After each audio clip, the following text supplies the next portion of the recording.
Particularly ये Australia, New Zealand and Canada, यहाँ पर इतने ज़्यादा इंडियन स्टूडेंट्स की भरमार हुई कि अब जो टिकटॉक के ऊपर या वैसे जो है अच्छा खासा इसके ऊपर ले दे हुई है, और गवर्नमेंट ने भी थोड़ा सा आँख खोली है। अब इसकी आँख खोलना कहते हैं या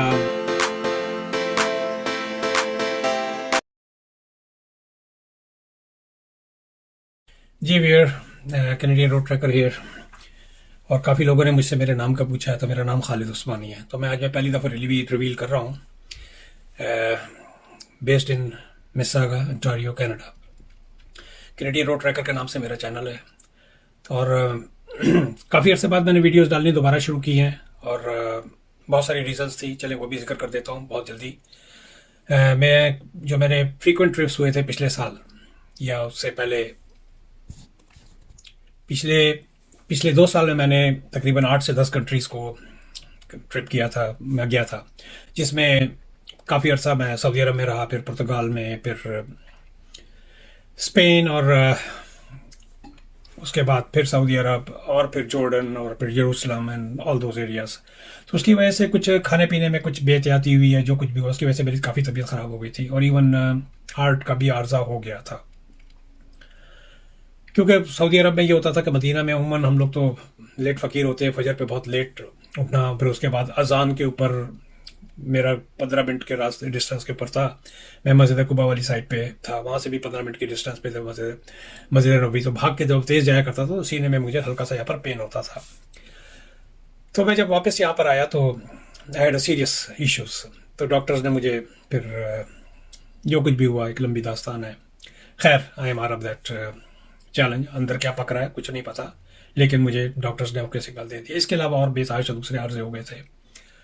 तो अपने आप को फिर मैंने कहा कि भाई गाड़ी जो है जब ज़्यादा चल लेती है तो उसका थोड़ा बहुत जो है ना, उसकी ओवरऑलिंग होनी चाहिए। तो समझिए आप, मैंने पूरा समर जो है अपनी बॉडी की ओवरऑलिंग की है, और कभी जिक्र करूँगा कि किस तरह मैंने अपनी डायबिटीज़ को रिवर्स किया, किस तरह मैंने अपने आप को दोबारा शेप में, और अब मैं दोबारा जो है क्या नाम है, वीडियो बनाने के मूड में आ गया हूँ। वीडियो बनाने के लिए भी एक बड़ा माहौल चाहिए होता है, बड़ा जहन चाहिए होता है। तो रिकॉर्डिंग तो होती रही आनन फानन, वक्तन फ़वक्त। जैसा शिकागो गया था, वहाँ काफ़ी रिकॉर्डिंग हुई थी, लेकिन वीडियो बनाने का दिल नहीं करता था। बट एनी हाउ, तो ये बात थी, 2 मिनट इसमें लग गए हैं। उसके बाद जो है मैंने जब अपनी वीडियो कल डाली तो बहुत सारे लोगों ने मुझे अप्रोच किया, जिसमें मैं थोड़े से उनके कमेंट्स के बारे में भी बता देता हूँ। ये डॉक्टर न्याजी हैं। अस्सलाम वालेकुम भाई, अल्लाह का शुक्र है आपकी वीडियो आई। बहुत तशवीश थी, बहुत बहुत शुक्रिया बहन। बहुत सारे लोगों को तशवीश थी, और बहुत सारे लोगों ने मुझे अप्रोच किया था, जिस तरह मैंने पिछली वीडियो के अंदर बताया, लेकिन अब मैंने वजह बता दी है। लेकिन अल्हम्दुलिल्लाह आई एम ऑन फीट, और very soon you will see me in another country.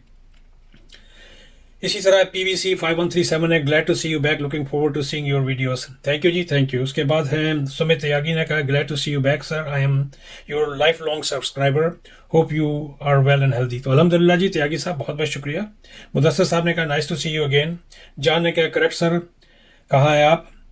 उसके बाद मैंने उसके अंदर एक जिक्र किया था जब मैं वीडियो ख़त्म करने जा रहा था, क्योंकि मेरे पास I would say hours and hours, thousands of hours की रील तो नहीं कह सकते, लेकिन कह सकते हैं 40-50 घंटे की रील मेरे पास, जिसमें कोर्डोबा है, अल्हम्रा है, टोलेडो है, सेविया है, इसी तरह क्या नाम है, यरूशलेम की बेतहाशा हैं, फिर सऊदी अरब की हैं, फिर तो बेतहाशा मेरे पर रील्स थी। तो उन्होंने कहा है कि सर जो भी कंटेंट हो वो ज़रूर अपलोड करें, और लाइव टू मूविंग का ही नाम है।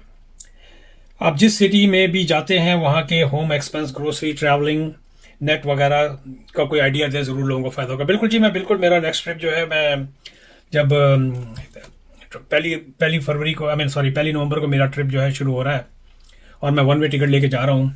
चलें बता देता हूँ, मोरक्को जा रहा हूँ मैं, कासाब्लांका, रबात, तंजीर, और फिर जिब्राल्टर की तरफ का इलाका थोड़ा सा, जहाँ से फेरी वगैरह, अब तो खैर बंद कर दी है फेरी। तो मैं एक्सटेंसिवली वीडियो बनाऊंगा, और इसके अलावा बीच बीच में जो कनाडा के हालात हैं उसके ऊपर भी बात करूंगा। तो चलें अब चलते हैं वीडियो की तरफ।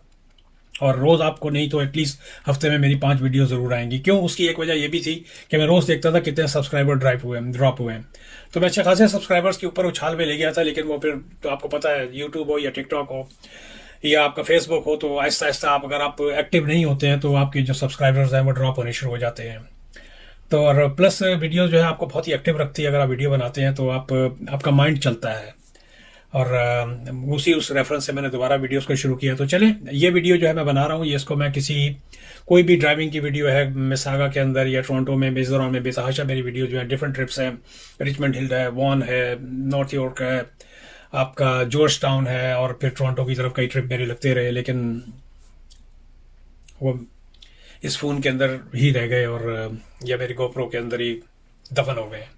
उस दौरान में मेरे साथ एक ट्रेजेडी ये भी हुई है कि मेरी एक पूरी 256 GB की एक पूरी जो है SD ड्राइव जो होती है, मिनी SD ड्राइव जो होती है, वो I lost it. When you are not on the I mean track then you start losing stuff. तो चले अब मैं चलते हैं थोड़ा सा कैनेडियन इश्यूज़ के ऊपर। इसमें इमिग्रेशन भी है, इसमें असाइलम भी है, और बेतहाशा इश्यूज़ है, तो उस पर डिस्कस करते हैं। तो पहले ही जो इशू है आजकल जो बहुत ज़्यादा हुआ है, इंडिया यहाँ पर अच्छा खासा बदनाम, इतने ज़्यादा इन्होंने 2 साल में 3 साल में, चाहे वो ऑस्ट्रेलिया हो, चाहे वो न्यूजीलैंड हो, चाहे वो UK हो, चाहे वो यूनाइटेड स्टेट्स हो, particularly Australia, New Zealand and Canada, यहाँ पर इतने ज़्यादा इंडियन स्टूडेंट्स की भरमार हुई कि अब जो टिकटॉक के ऊपर या वैसे जो है अच्छा खासा इसके ऊपर ले दे हुई है, और गवर्नमेंट ने भी थोड़ा सा आँख खोली है। अब इसकी आँख खोलना कहते हैं या पॉलिटिकल प्रेशर्स हैं या कुछ भी हैं, आई डोंट नो।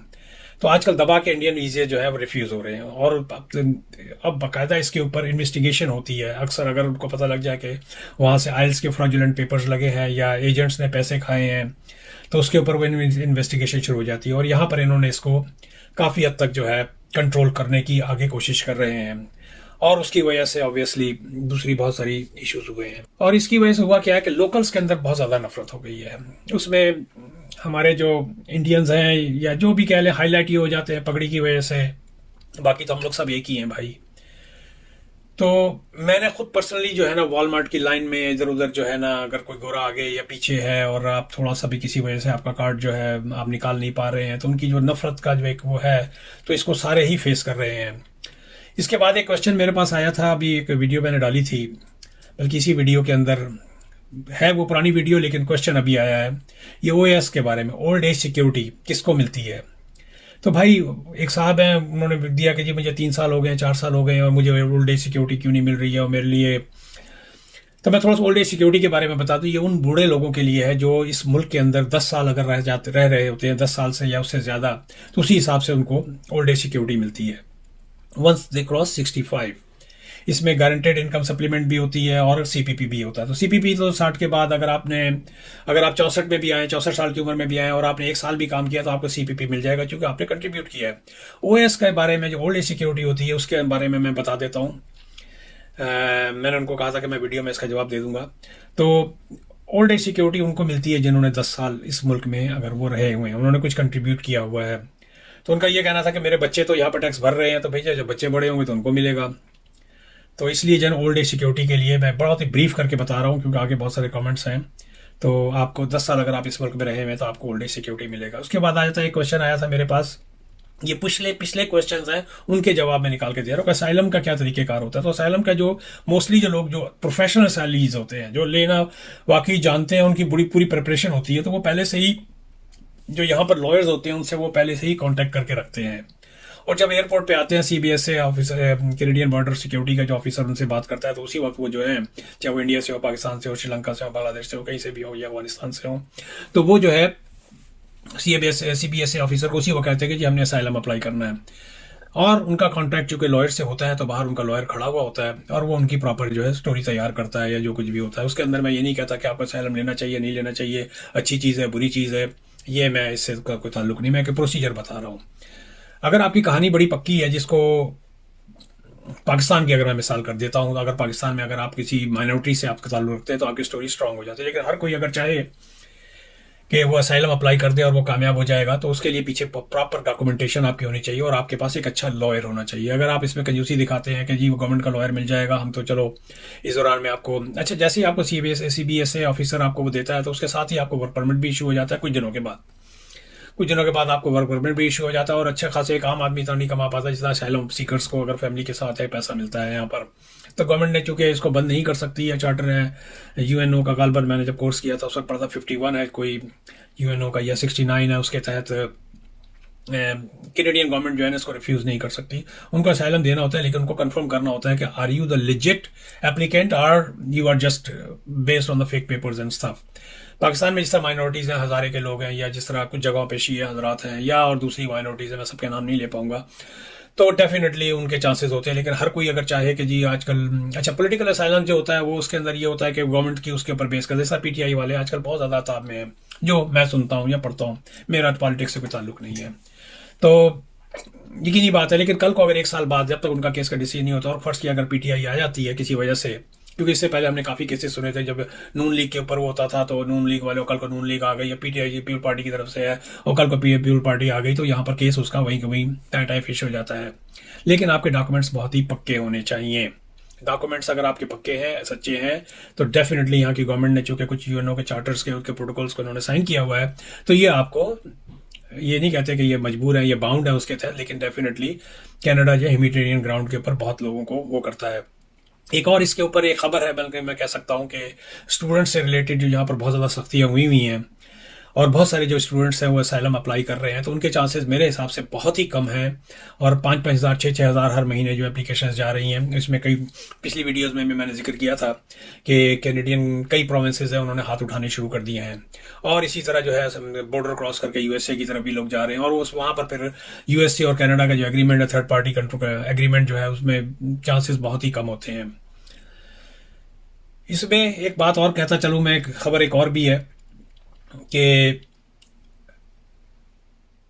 स्टूडेंट्स की रेफरेंस से यहाँ के जो प्रीमियर है उसने, डग फोर्ड ने, उसने कहा है कि 2026 के बाद से यहाँ के जितने भी मेडिकल स्कूल हैं उसमें कैनेडियन सिटीजन स्टूडेंट्स की हवा यहाँ पर बहुत ज़्यादा ख़राब हो चुकी है, बहुत ज़्यादा। जो कंडीशंस है मैं उसके वीडियो बनाऊंगा, अगर पहली, जिस तरह मैंने कहा है कि पहली फ्राइडे 1 नवंबर को मेरा रवानगी है कासाब्लांका के लिए, अगर उससे पहले मुझे मौका मिला तो मैं आपको दिखाऊंगा किस किस तरह स्टूडेंट्स जो है किस कसम पुर्सी के आलम में, चाहे वो मेल स्टूडेंट्स हैं या फीमेल स्टूडेंट्स हैं, वो क्रीक के अंदर टेंट लगा के रह रहे हैं। अब सर्दियां आगे आने वाली हैं, कैसे वो इसको करेंगे, एक बहुत ही अजीब किस्म के। इसके अलावा उसकी वजह से यकीनी बात है, मैं ये नहीं कहता कि वो स्टूडेंट्स उसके अंदर इन्वॉल्व हैं, जो क्राइम जो बढ़ा है रिसेंटली जो बढ़ा है, तो उसका ब्लेम भी अगर वो कोई और भी कर रहा है तो ब्लेम जो है ना वो स्टूडेंट्स के ऊपर ही जा रहा है, जो मोस्टली जो है वो इंडिया से आए हुए स्टूडेंट्स हैं।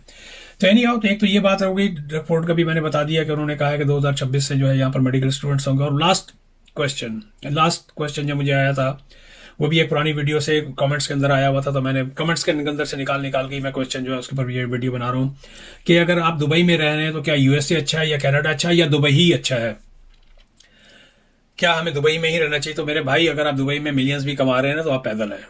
मैं आपको अभी भी कहूंगा कि कनाडा या USA, Canada is a very tough country, लेकिन ऐसा कहना कि यहाँ कोई कामयाब नहीं होता। There are people, they are very successful in this country. Depend करता है आपके ऊपर कि आप क्या एक्सपर्टीज लेके आ रहे हैं, क्या स्किल लेके आ रहे हैं, और क्या आपके पास कितना पैसा है। Canada is a tough country, no doubt. महंगाई है, हाउसिंग है, सारे अपनी जगह पे इश्यूज हैं। USA, yes, one of the best country in the world. अभी भी अमेरिकन ड्रीम को लोग परसू करते हैं, और दैट इज़ वन। एंड चले भैया, मैं इस तरह करके ना जो कमेंट्स वगैरह जो आ रहे हैं या क्वेश्चन होते हैं उसके ऊपर ये वीडियो बनाऊंगा, और ये कोई भी ड्राइविंग की जो वीडियो होगी उसके साथ मैं लगा लूँ। चले भैया, मिलते हैं एक ब्रेक के बाद। मुझे यहाँ पर आप इजाज़त दीजिए, और आइंदा से आप लोगों को मेरी वीडियोस का इंतज़ार नहीं रहेगा। एटलीस्ट हफ्ते में 5 वीडियो ज़रूर आएंगी। मिलते हैं एक ब्रेक के बाद। Like always request, please subscribe my channel.